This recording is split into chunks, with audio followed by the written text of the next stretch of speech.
Hello साथियों, आज के इस वीडियो में आप सभी को फिर से बहुत बहुत स्वागत है। सभी देशवासियों को नमो बुद्धाय, जय भीम, जय संविधान। 3 राज्यों में भाजपा का सरकार बनना यानी कि 3 राज्यों में नए नवेले प्रधानमंत्री नरेंद्र मोदी जी द्वारा मुख्यमंत्री बनाए जाना, यह मोदी जी द्वारा एक बहुत बड़ा सूत्र तैयार करने के बराबर है साथियों। यानी मोदी जी पूरी तरह से एक फॉर्मूला तैयार कर लिया है, एक मैथमेटिकल फॉर्मूला तैयार कर लिया है, एक समीकरण तैयार कर लिया है कि 2024 में आखिर होने वाला क्या है।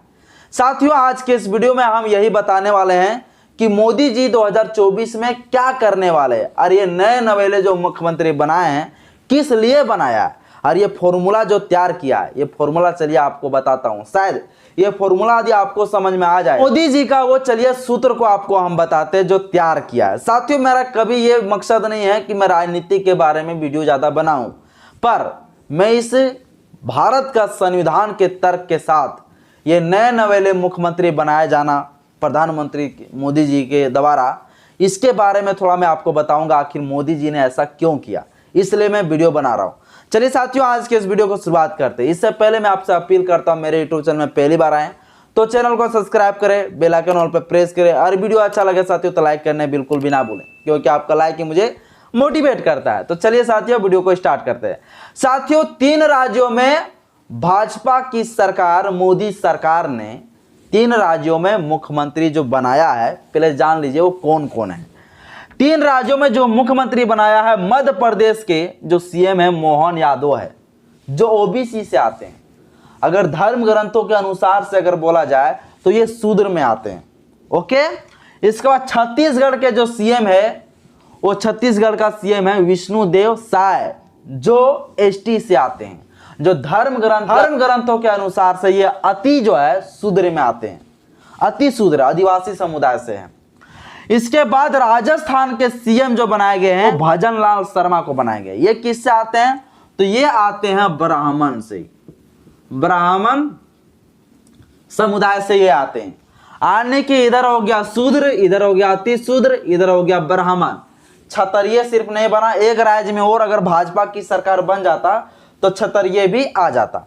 अब आखिर मोदी जी ने ओबीसी को क्यों बनाया? क्योंकि हम लोग कहते हैं कि भाजपा बीजेपी आरएसएस वो तो पूरी तरह से शूद्र अति शूद्रों का कट्टर नफरत करने वाले हैं। तो फिर आखिर ये अति शूद्र शूद्रों को क्यों बनाया? इसका मेन कारण क्या है साथियों? इसका मेन कारण है बिहार में जो हुआ जाति जनगणना, ये इसका वजह है। बिहार में जो जातीय जनगणना हुआ है साथियों, ये बहुत बड़ा इफेक्ट किया है, मोदी जी को हिला डाला है।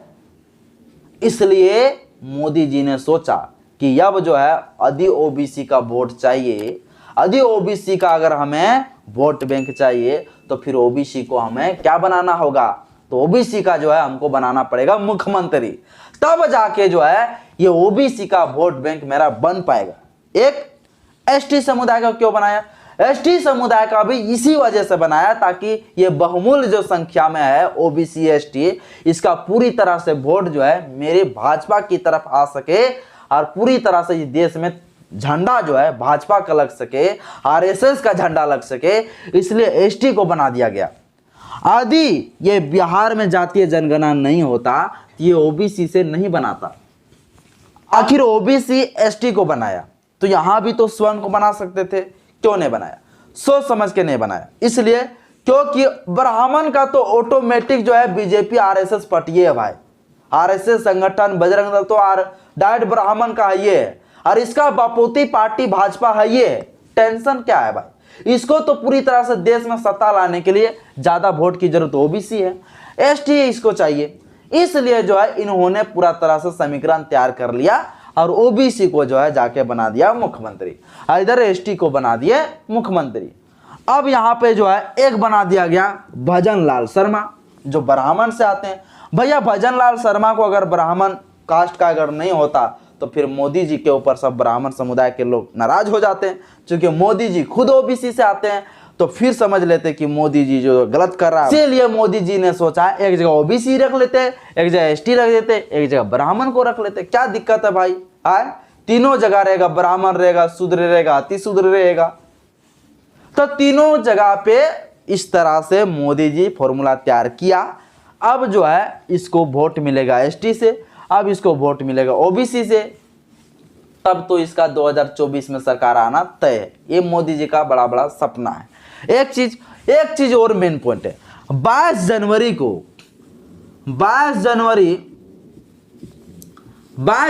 2024 को ध्यान दीजिएगा साथियों, 22 जनवरी 2024 को राम मंदिर आने का अयोध्या में जो है राम का जो है प्राण प्रतिष्ठा का आयोजन किया गया है, समारोह रखा गया है और उसमें 5 लाख लोगों के घरों में जो है पूरी तरह से अक्षत भेजेंगे और भारत के अंदर जहां जहां राम का मंदिर है, हनुमान का मंदिर है, सब जगह पर जो है क्या करेंगे, सब जगह लगा देंगे बड़ा बड़ा एलईडी लगा देंगे।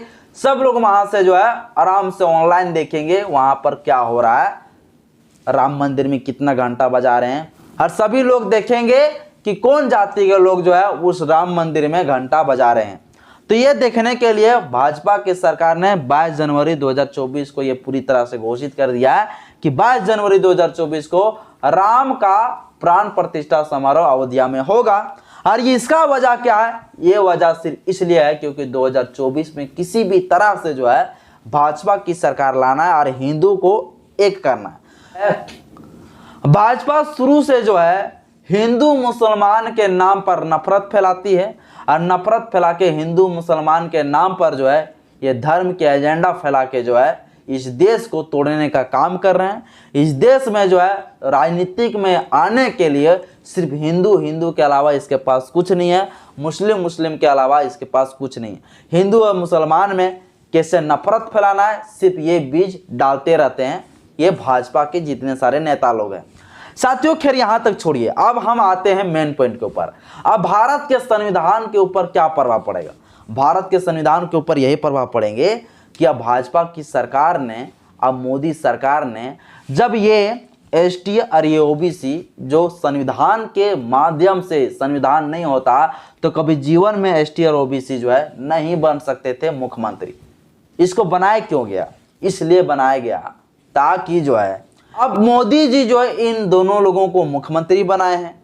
अब ये मुख्यमंत्री को जो है मोदी जी ने नियुक्त किया है, तो मोदी जी की बातों को मानना तो इनके लिए बहुत जरूरी भाई, क्योंकि इसके इतना बड़ा पद में बैठाया है, मुख्यमंत्री बना दिया है।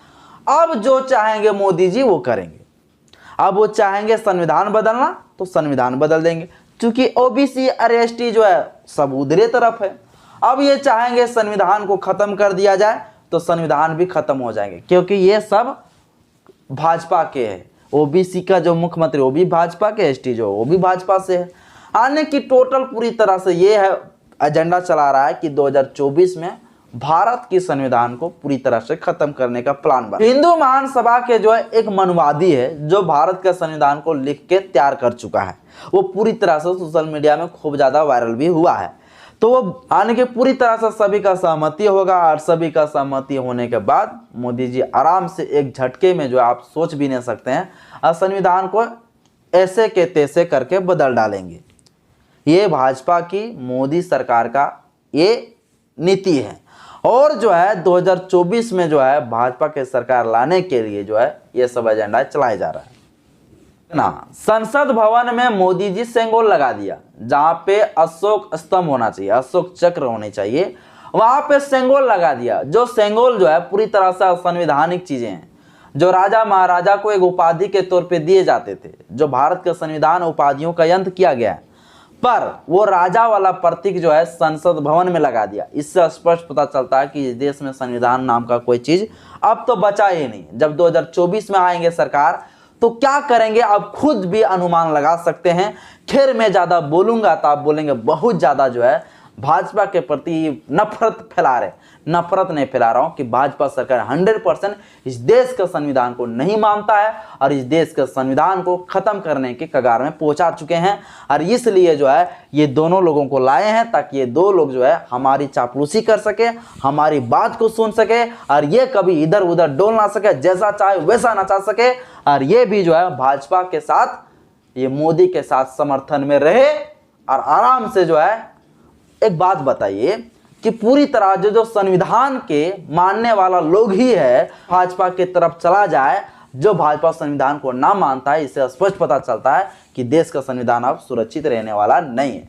फिर आगे क्या होता है साथियों, मुझे पता नहीं, आगे वीडियो में आपको बताऊंगा क्या क्या होता है। आज के इस वीडियो में इतना ही। यदि वीडियो अच्छा लगे तो लाइक करिएगा, चैनल को सब्सक्राइब करिएगा, बेल आइकन ऑल पर प्रेस जरूर करें।